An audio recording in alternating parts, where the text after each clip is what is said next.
Welcome. I'm Sean Paige. I'm the Communications Director at the Mountain States Legal Foundation in Denver.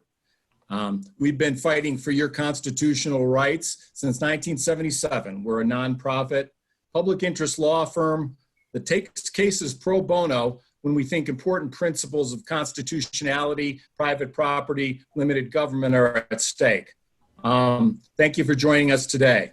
Today, we're going to be providing an update on one of those cases we've been talking about, this one in Wyoming. It involves the fate and future of what could be the last great cattle drive left in the American West. It's called the Upper Green River Drift. We'll start with a moderated four-way discussion before taking your questions. There's a Q&A button at the bottom of your frame. You can use that to submit questions, and you don't have to wait till the Q&A part. If you have questions, go ahead and submit them now. We can queue those up and tackle them when we get to that part of the presentation today. I'm joined today by attorneys Gregg and Cody Wisniewski to talk through the legal details of this and other cases related to grizzly bears and Endangered Species Act in the West. They were part of a team that we sent to Wyoming a couple of weeks ago to get a firsthand look at what it's like on the Green River Drift. We went up there, it was very educational, had great hospitality, wonderful. We tried not to get in the way of the ranchers because they've got important work to do, but they were part of a team that we sent up there on sort of a fact-finding and videoing and photographing expedition. We may show some of that video. We're going to use that to tell their story later. So welcome, Brian and Cody. We're also joined today by special guest Haley Clark from Big Piney, Wyoming. Haley's a fourth-generation rancher who still works the family ranch, the Murdoch Land and Livestock Company, with her husband, France. Haley graduated from the University of Wyoming with a BS in agricultural communications, and for 5 years, she was the communications director for the Wyoming Stock Growers Association. In addition to working the family operation and running cattle on the drift, Haley writes a great blog. It's called Wisdom of the West, which, and this year she featured a diary of her days on the drift. On top of that, Haley and France are raising a 1-year-old daughter, Avery. So thank you for taking the time from your busy schedule, Haley, to join us today. Thank you. Why don't we start by setting the stage a little bit, just for people who may not be, one, aware that cattle drives even still exist in America, or two, don't really understand what we're talking about when we talk about the Upper Green River Drift. Haley, you just got off the drift after riding many weeks not long ago. Could you kind of set the table for us, set the stage for us? What is the drift, and why is it important to your family and the folks there in Wyoming? Yeah, so my family, we homesteaded in the Green River Valley on the southern end where the New Fork River and the Green River confluence. And so essentially the drift is a way for us to move our cattle to summer pastures so we can hay. It just basically learning from our past. They had, I believe in the late 1800s, they had a winter called the equalizer. And essentially that winter, they realized that they needed more hay to support those cattle. And so they found that if they moved them to the higher mountains where the grass was really rich and the cattle did really well, that they could irrigate their hay meadows at home, you know, take that crop, put it aside and save it for winter, and then they could sustain their cattle throughout those times where the weather is sometimes 30 below for, it seems, forever. Really, it's usually a couple days, if not a week. But it's just really hard on the cattle to be that cold for that long. So, you know, it really takes a lot of energy for them to sustain themselves. So the drift essentially is just a way for all of the ranchers in this area to move their cattle in a uniform fashion to get to those Forest Service grazing allotments in a way that doesn't really inhibit people using the highways or causing any conflict of that nature. So, you know, it's evolved over time. When my grandpa or great grandpa did this, it was open range. There was no fences. And so essentially when they moved the cattle, there was a huge area to gather. And now essentially we have the allotments, BLM allotments, Forest Service allotments, and other designated areas that we use. So it's a little more streamlined than it used to be, but it's essentially the same, just with a modern twist. Explain what an allotment is in general terms. What do you mean by allotment? So allotment is essentially just a designated area of land, public land, that either the BLM, Bureau of Land Management, or the Forest Service designates, that they essentially monitor, and they can tell us as producers how many animals that piece of land can hold for X amount of time. And so that basically, it gives us an opportunity to use the land, which it really helps it ecologically, just to stay healthy, essentially. And it gives us a way so we don't have to pay. We still pay, but just not as expensive, which I think is important for people to realize, that it's not free to use public lands for us. We still have to pay a per head basis, which is like $1.35 this year, I believe. So, but everything, all the rules that we follow are put in place by the BLM or the Forest Service. And we can only run a certain number of head of cattle for a designated amount of time. And once that is up, we have to leave. Regardless if we have something put in place after that is completely up to us. And luckily we do have Forest Service allotments, so we can, it's just a streamlined flow from one allotment to another.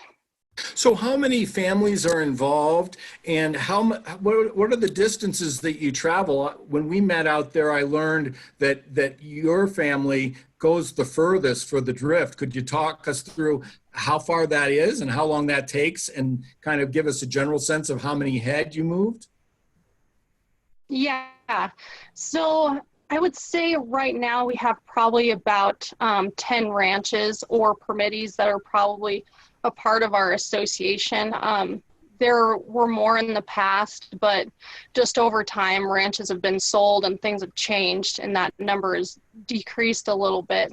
But our Murdoch Land and Livestock and our neighbors, the Wardells, our BLM allotments share a fence line, and so both of us, we are the southern end of the drift, and our cattle graze on the Little Colorado Desert, which is kind of southeast of Big Piney, if you look at a map, north of Farson. And so we go from Yellow Point. If you look at a map or are interested in any way, we essentially go from Yellow Point, which is where the Jonah Field gas fields are and everything, and go clear up to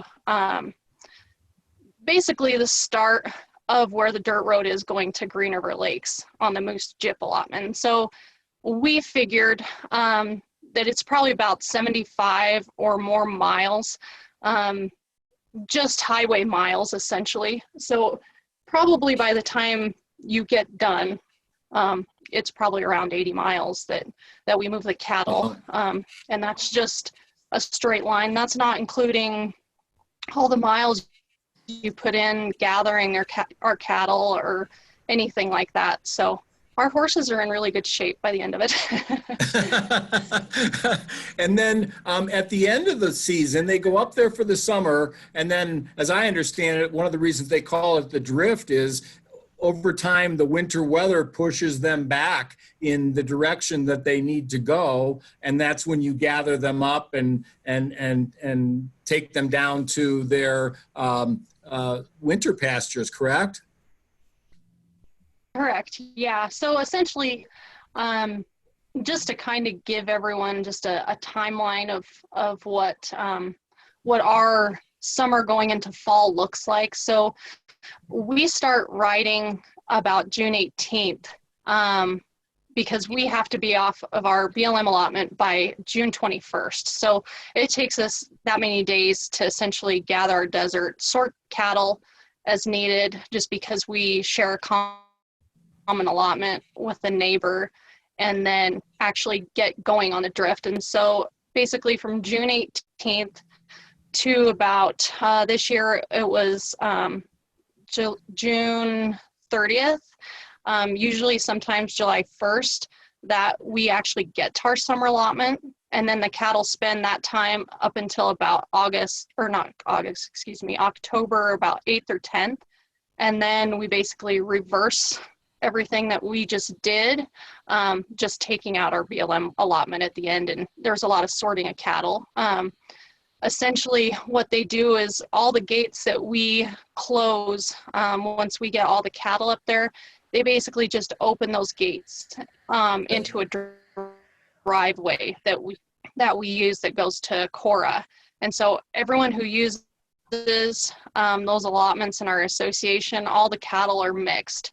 And so they have several what we call drift fences, and those are just areas that we sort the cattle according to the brands and ranches that they're associated with. And so our cattle essentially go through two of those drift fences. One is at the Cora Y, and then the next one is near 351, close to our ranch. And so we'll just gather, sort cattle accordingly, take them home, and then we take note of what cattle we have at home and what we're missing, so we know if we need to go back up on the mountain and look for cattle, because sometimes the snow and the cold just isn't enough to bring them home.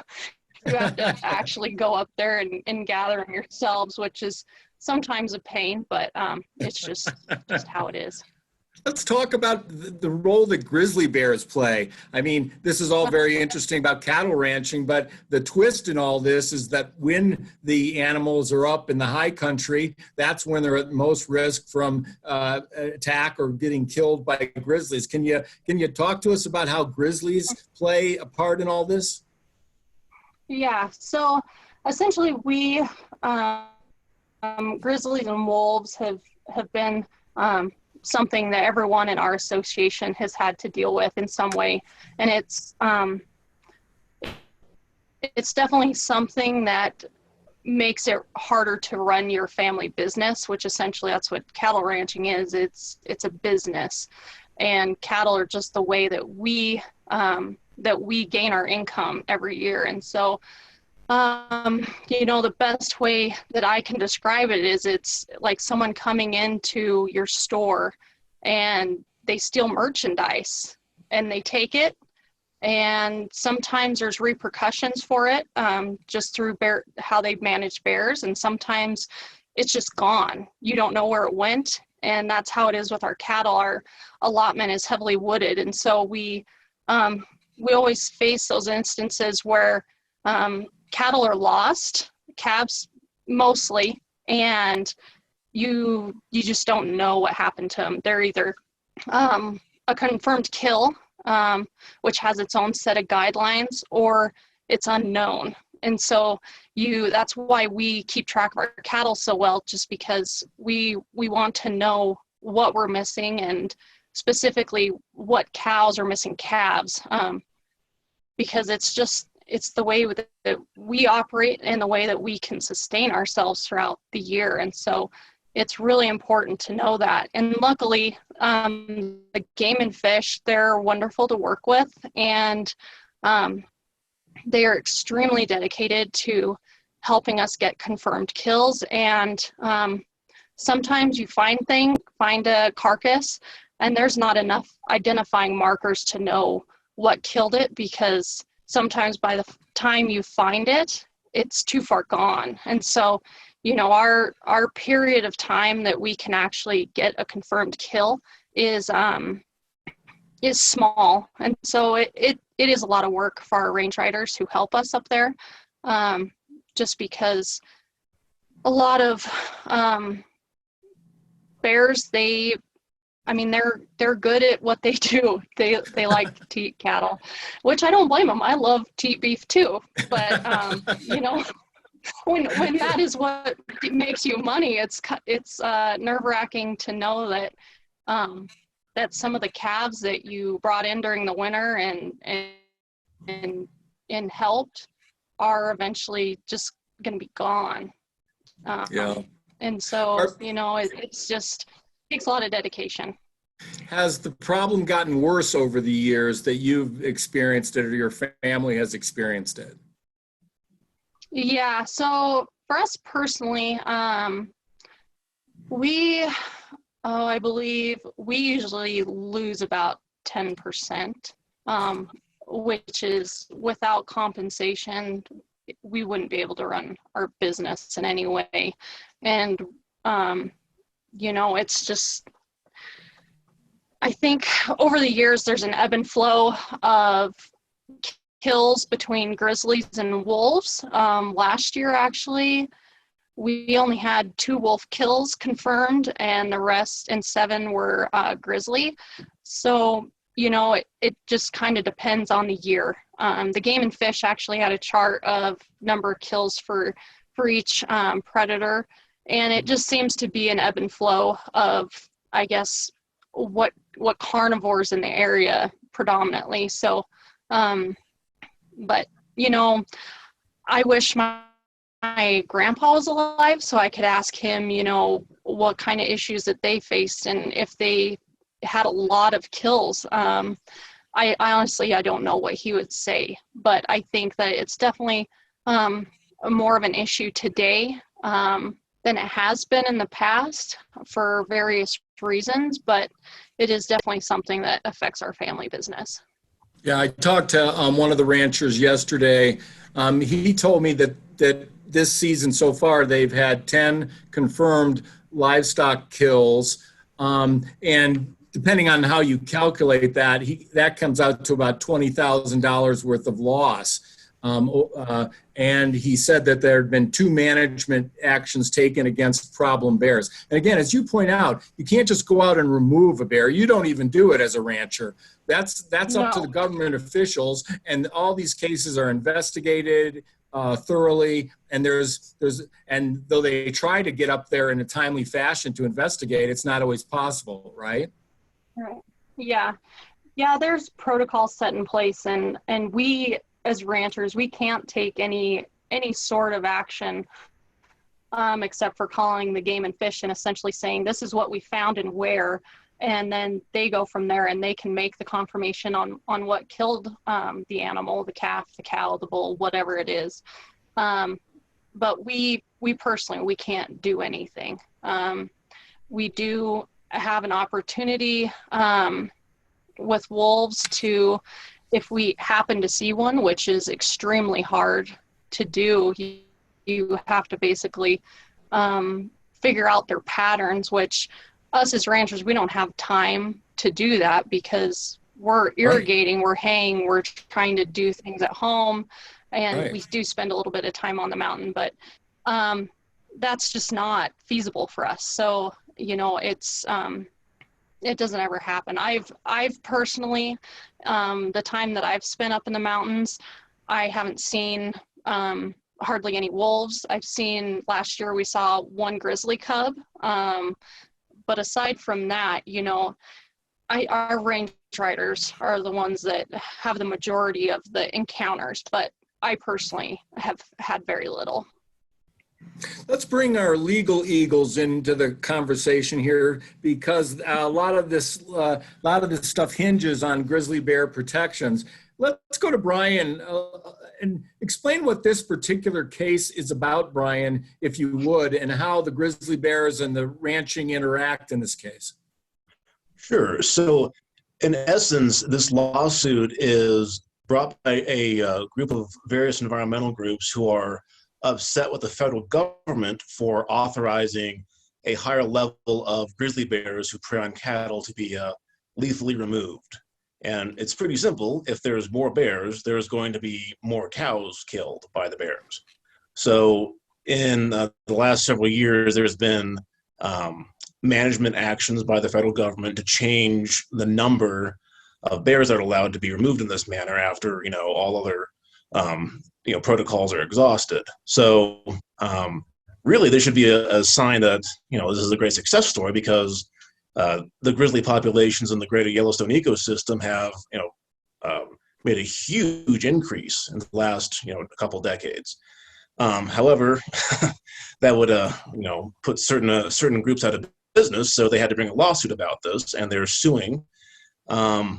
We have intervened in this lawsuit on behalf of two cattle organizations, the Wyoming Stock Growers Association and the Upper Green River Cattle Association, as well as three individual ranches, the Summers Ranch, the Price Cattle Company, and then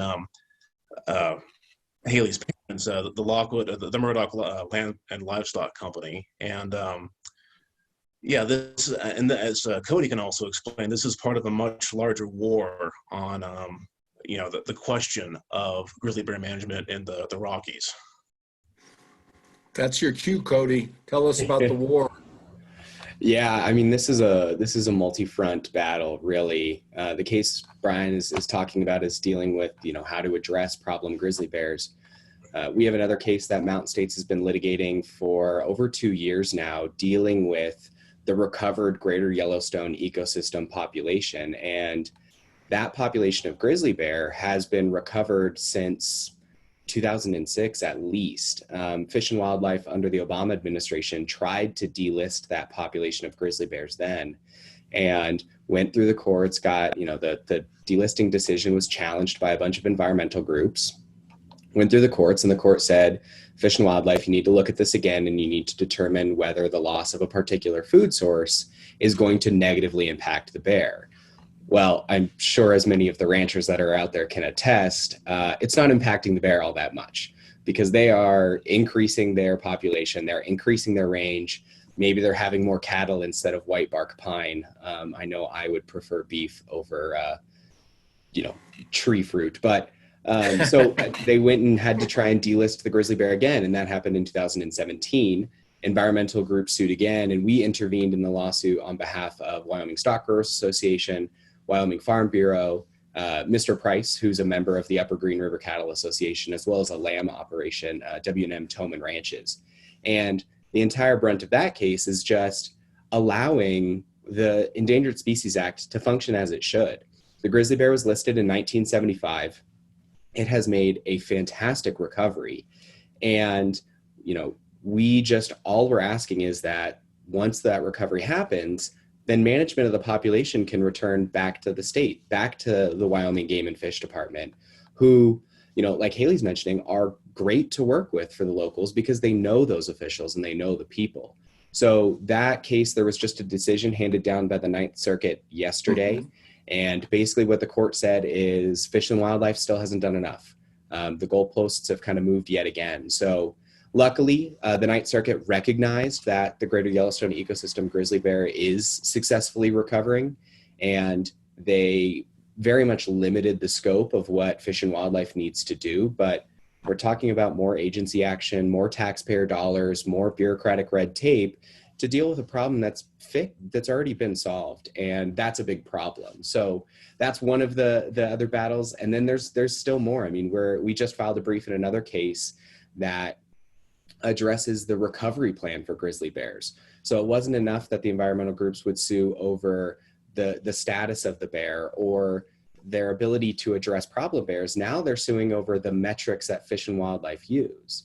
The problem is every court across the nation has already stated that those recovery plans are just guidance documents. They are kind of operate like a map. They help guide you to an inevitable destination, but you don't always follow the route you plot out.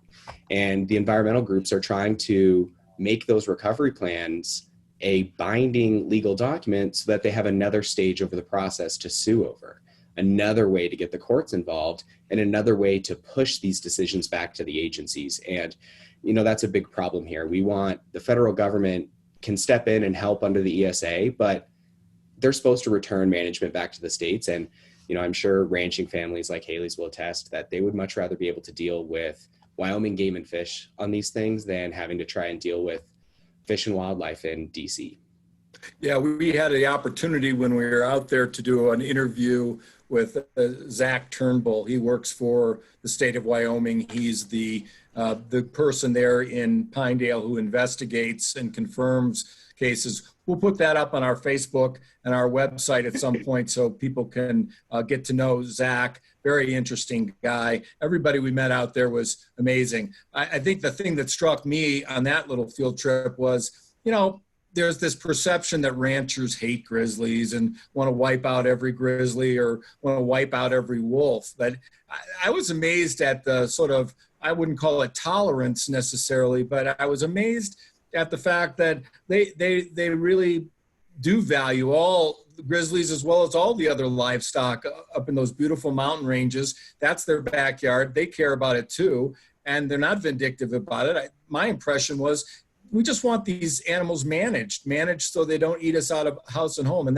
that struck me as very reasonable. They weren't the rabid anti-bear people that I think I've read about in certain places at all. Right. No, I would say that, yeah. We value wildlife. A lot of our ranches are open spaces for wildlife to live in. For instance, we had a calf moose just the other day go by our corrals, and not very many people get the opportunity to see that. And so we value wildlife, and we view the land that we've been given from generation to generation as a way for those animals to have those spaces. They don't have to worry about a residential area coming in and taking that.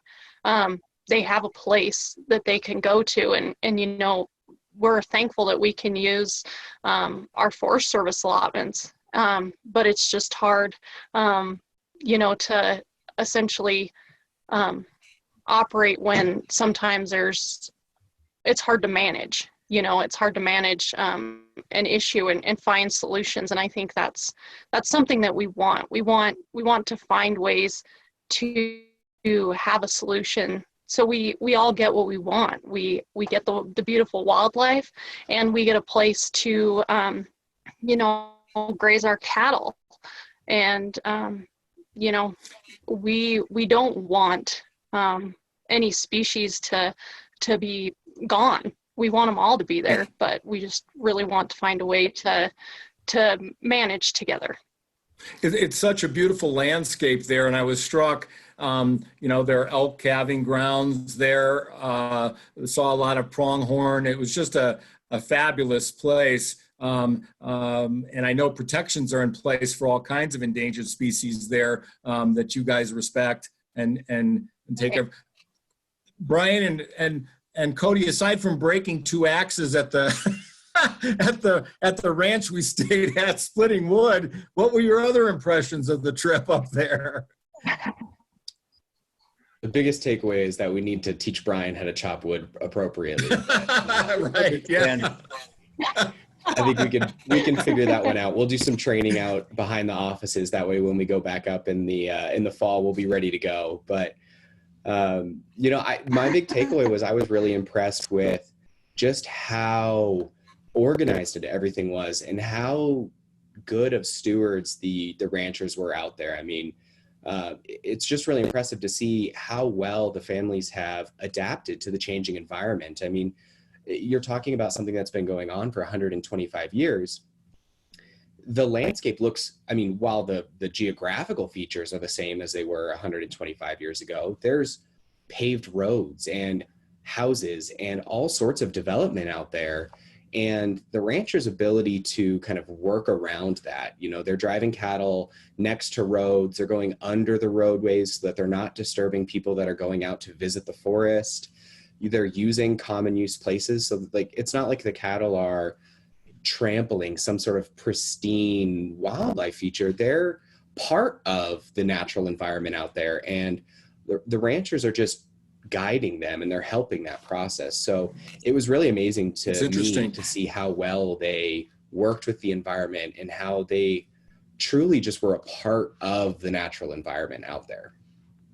And I would add on to that, most people who live in cities and whatnot probably wouldn't understand what an actual ranching operation looks like. It was amazing to me to see that the mother calves had a genetic memory of the landscape that they would pass on to the calves. The mothers knew where the good water sources were. They knew where to find shade, and they pass those on to the calves. And so if somebody hears, oh, well, if a bear eats a cow, it's not a big deal because the rancher might get compensation. Like, well, it is a big deal because that cow knew where the best grazing land was. It's not like replacing, a part in your car that breaks down. It's, this is an organism and it has a memory, and like Cody said, it's part of the landscape. Plus, it has ripple effects, Haley, as I understand it. I mean, we focus a lot on predation, but just the presence of predators and the growing presence of predators up in the range can impact the health and behavior of cattle, correct? Yeah, so it's interesting. When I worked for stock growers, I think it was in Oregon or Idaho, they had done a study, and they have shown that cattle actually on some level show signs of what we as humans consider PTSD, essentially, just a traumatic event, which, I mean, if I was a cow and I had a bear chasing after me, yeah, it would be pretty traumatic. And I probably wouldn't really want to go back to that area again. And so, it's interesting because our cattle at this point in time are being bred for the next year's calf crop.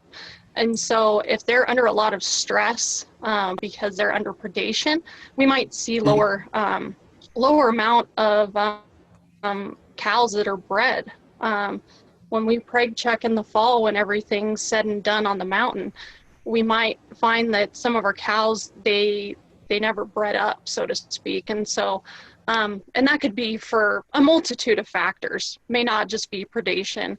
But, it definitely does have a ripple effect, just because just the way the cattle behave changes once a bear or wolf pack goes through.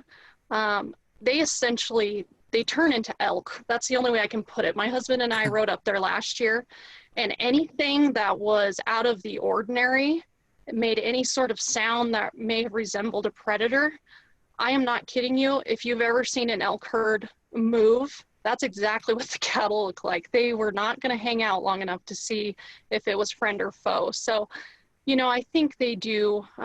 There's a lot of stress factors for a multitude of reasons, but I would say that's the main one, how they behave on the landscape, because there are definitely certain areas that they want to hang out in because they know it's safe. And unfortunately, some of those areas, riparian areas, for instance, we're not to have the cattle there just because it's a sensitive area. But that's where the cattle like to be because it's safer. It's usually an open space. They can see, it's not heavily wooded, anything like that. So, that's where the range rider comes in to help move the cattle and help them graze the allotment better. But like I said, it definitely, they behave differently. Well, all the cowboys and cowgirls we met there were wonderful to us. Nathan, if you're hearing, if we can play a snippet of video, we captured some video just to give people a sort of a sense of what it is. This is the gateway to the Bridger-Teton National Forest. One thing I learned right away when we went up there is ranchers get up early. This is just first light. You see them unloading the cattle here. I don't want to play. They're the dogs. We'll talk about the dogs in a second. Cattle dogs, very important to the whole thing. But they were kind enough to let us tag along for the day. What's happening here is they're getting out in the morning, and the cattle have been left the night before to disperse, and they can be, it's a huge valley, so they can be scattered far and wide. And now what you see is the riders going out to bring them all together and not miss any, and bring them all and funnel them all into one trail where they can go down the road. And what I was surprised at is that, most cattle drives have to end by a certain time of day because the cattle get tired and it gets hot. And so they want to get all this stuff done early. They don't push the cattle too hard. That could be bad for their health. Here you have a rider rounding up. It's amazing to me, the cattle are very wary. They seem very comfortable with trucks. But if you get out of a vehicle, we had to be very careful with where we stood and where we were, because you don't want to be responsible for what they call a wreck, which is where things go backwards and the cattle go the wrong way.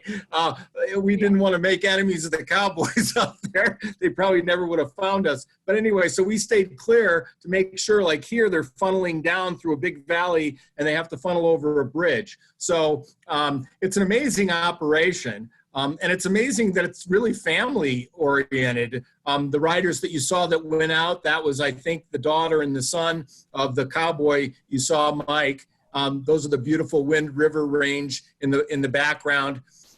Here they're bringing them over a bridge. And for the most part, they go along, but not always. And now the picture of dogs, Nathan. We had a picture of cattle dogs that we wanted to use because I love the dogs. I know they're a big part of the operation. What kind of dogs do you use, Haley, in your operation? And sort of explain a little bit about the role that dogs play in this whole operation. Yeah, so my husband and I, we have been on our family operation for about 4 years now. And so since then, we have been using dogs. So we had an Australian Shepherd Collie mix that we used, and now my personal dog that I call Jip, he's a hanging tree border collie mix, and my husband's dog is, I think, just full border collie. And so they are a huge help to us, specifically in the mountains when there's a heavily wooded area or lots of willows, anything like that. It's really easy to lose calves or cows because they see it as an out. They can go hang out in the shade and not have to get moved for the rest of the day. So the dog essentially is a tool to help us move the cattle, and they're trained. Sometimes they behave themselves. Normally, they're definitely a tool for us to help move the cattle efficiently, and they save our horses from traveling a lot of extra miles, which by the time you get done, your horses are in really good shape, but they're also really tired, and so are the dogs. But they are definitely a wonderful tool. Some people like using them, others don't, just because some people's cows are used to cow dogs. They're used to being moved with them, sorted with them, whatever.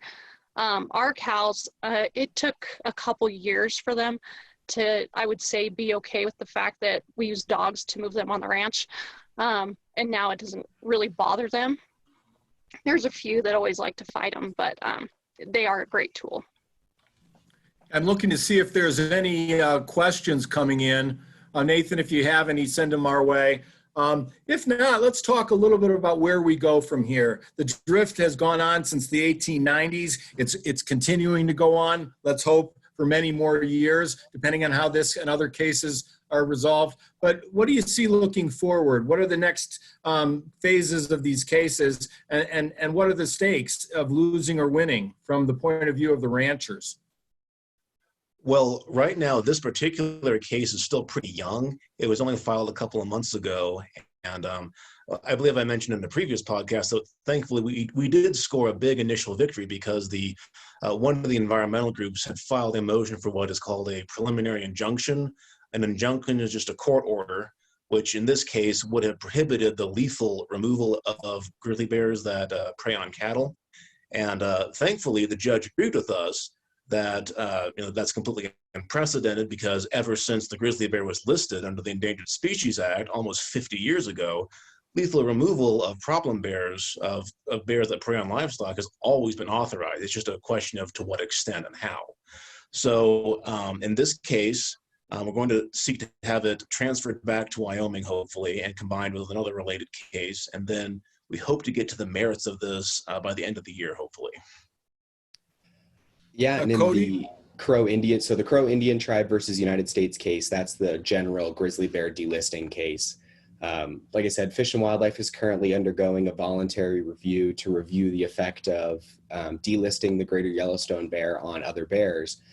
the Ninth Circuit indicated that that's a pretty limited review. There's a couple other things in the opinion that the Fish and Wildlife Service is going to need to tangle with, but presumably this could be resolved somewhat quickly, and then inevitably it will go back to a court that will be making some decisions on that. The other case, which is CBD v. Center for Biological Diversity v. Bernhardt, dealing with the recovery plan, that case is in its infancy. We are at the merits of that case already. We did file our brief on the merits in that one, but that one has some big repercussions, just simply because if the environmental groups have their way, then they've created a new agency action that they can sue over and that they can deal with, which is just going to make delisting species even more difficult, which is just going to make it even harder on the ranchers. Interesting. Couple quick questions, and I think Haley's probably the best equipped. When you say you're moving cattle 75 miles, how long does that take you? So that takes us anywhere from 10 to 12 days. And like you guys said earlier, there's only a certain part of the day that you can move cattle. So some days we are up at 3 o'clock in the morning, if not earlier, so we can get out right as the sun is coming up. And then usually by around noon or 1 o'clock in the afternoon, depending on how the cattle move, we're usually done because it's too hot out, and you know, there's no sense in fighting them to keep moving. So it's just easier because we have different stopping points along the way where there's water. And so we can leave them there, they can water, they can graze, and then we'll just pick them up the next day and basically repeat the process. And how many head? I think I was talking with Mr. Summers yesterday. I think he said that all told, you're permitted for 6,700 head up there, but I don't think you're going to be running that many this year. That's not just your operation, that's all these different families, correct? Right. Yeah. So everyone's, they have an allotted number that they can use. And like, for instance, us personally, we do not run at capacity. We're working to get there.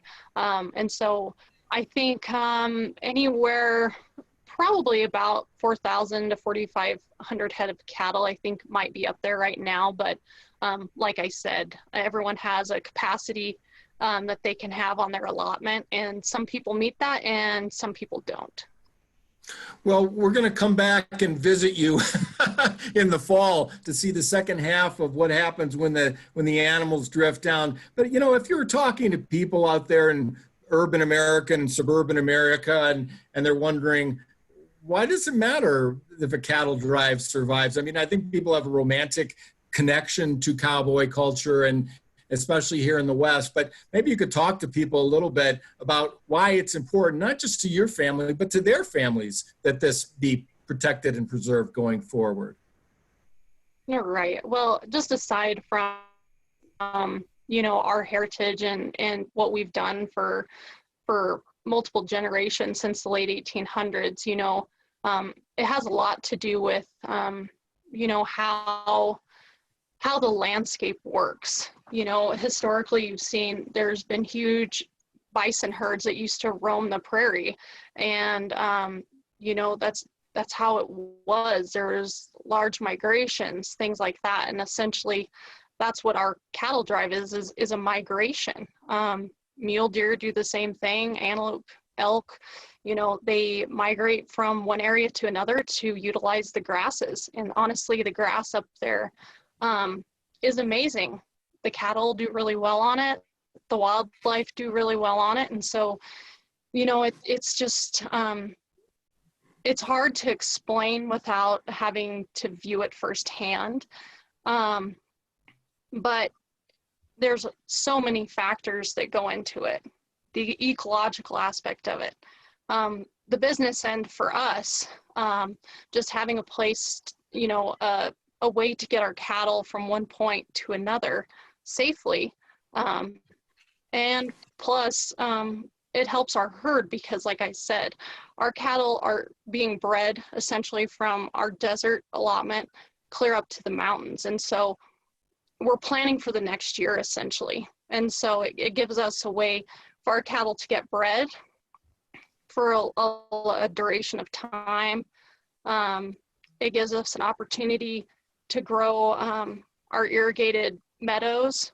And so, you know, I would recommend, if anyone can watch the Drift documentary, to Yeah, do there is so. a film. It really goes into a lot of detail that I think people would really appreciate. And plus, they did a beautiful job videoing. So I think anyone watching, I think you can just look up on PBS that documentary.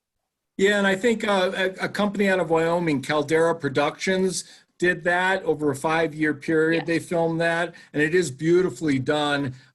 Wonderful footage, very informative. Other great sources of information about the Drift. Why don't you plug your blog, Haley? Because it's a wonderful blog, and you put a lot of time into it. Tell us about your blog and where people can find it. Yeah, so my blog, Wisdom of the West, is still in its infancy. I am working to get content up, but I just felt that I needed to cultivate my writing skills more. I did so much of it at the Stock Growers, writing articles and doing various things like that, and I just really wanted to keep that skill honed in. And so I thought, what better way to do it than to blog? And plus, people are becoming more interested in where their food comes from. And so what better way to document what we do on the ranch than with a blog? And I'm hopeful that people can familiarize themselves with it and not be fearful of the agriculture industry, because honestly, we are very hardworking, dedicated, and kind people, and we want nothing but the best for the landscape and for our consumers, because we consume the product too, you know, and so we want what's best for our family and we want what's best for yours. So I'm hopeful that the blog in the future, I can keep documenting what we do on the Drift and what we do daily on the ranch, and possibly more issues that face us daily. Thank you, Haley. Lawyers always want the last word. So Cody and Brian, what points would you like to make in terms of wrapping up here?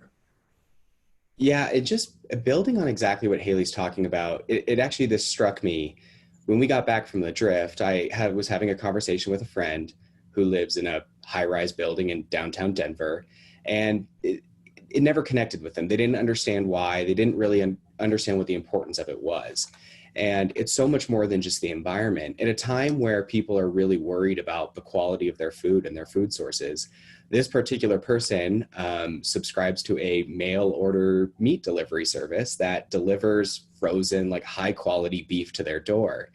And I don't think that people realize, living in cities, that the Upper Green River Drift is where that comes from. This is where you're getting really high quality, really nutritious food for yourself and for your family when you live in a high rise in downtown Denver or LA or New York. That's where this comes from. And having that source in our backyard, in Wyoming, in the United States, is so important for just the sustainability of the US, for the health of our people, for moving forward. So, you know, I think a lot of people just don't realize what all of that entails. And what that entails is, you know, families like Haley's that have been out there for hundreds of years raising food for for their community and for the rest of the country to eat and to be able to be, you know, healthy and make it through, you know, trying times when we're all concerned about health. So I think that's really important for people in cities to understand is, you know, we might be filing a lawsuit about whether or not you can delist a grizzly bear population. And it's tough to connect with if you're not a geeky environmental natural resources attorney at times. And we talk about all these real weird terms, but who are you talking about, Cody? The two guys that couldn't swing an axe in Wyoming, Hey, or the ones that they wouldn't fine. let on horseback, of course. But if any of them are listening, by the way, I am getting my skills together. I will be on horseback next time. But, it's more than that. It's more than a grizzly bear case dealing with, a bear killing a cow. What it's about is supporting our nation, supporting these families, and having that high quality food for all of us to be able to consume. Yeah. Ryan, any final thoughts? I would echo both Haley and Cody's remarks, and I would just say, why should somebody care about this? Well, it's not just because it's some romantic, picturesque, portrait of the West as it used to be 125 years ago. No, this matters here and now. And why is that? Well, just think back to the very draft of the Declaration of Independence. Life, liberty, and property. Those are the most fundamental things to our people. And we're living in an age, unfortunately, where a lot of our monuments are being torn down. Well, believe it or not, the Upper Green River Drift is literally a monument itself. It is listed on the National Register of Historic Places. It is the only ranching-related entity in American history to ever be listed as such, as a traditional cultural property. So, this is no different than somebody tearing down a statue. It is an attempt by very aggressive anti-American forces trying to reshape this country. Wow. That's, I think, a great place to wrap up. Again, Haley's blog is out there, Wisdom of the West, if you want to learn more about the drift that way. There's also another website, thegreenriverdrift.org, has a lot of great old historic photos going back many decades. And also our website, mslegal.org. We post a lot of information about our legal cases, and they span the realm of things. So we invite you to check us out on mslegal.org. We're on Twitter, we're on Facebook, we're everywhere fighting the good fight for to have a West that works. Haley Clark, I want to thank you so much for taking time out from your busy day today. It was really a pleasure meeting you and all your fellow ranchers when we were out there, and we will be coming back to break more axes in the fall. But it's been great to have you on, and we look forward to continuing to read your blog. Thank you all for joining us today. Thank you, Haley. Thank you all for joining us today, and stay tuned for the next Mountain States Legal Foundation webinar. Thank you for joining us, everybody.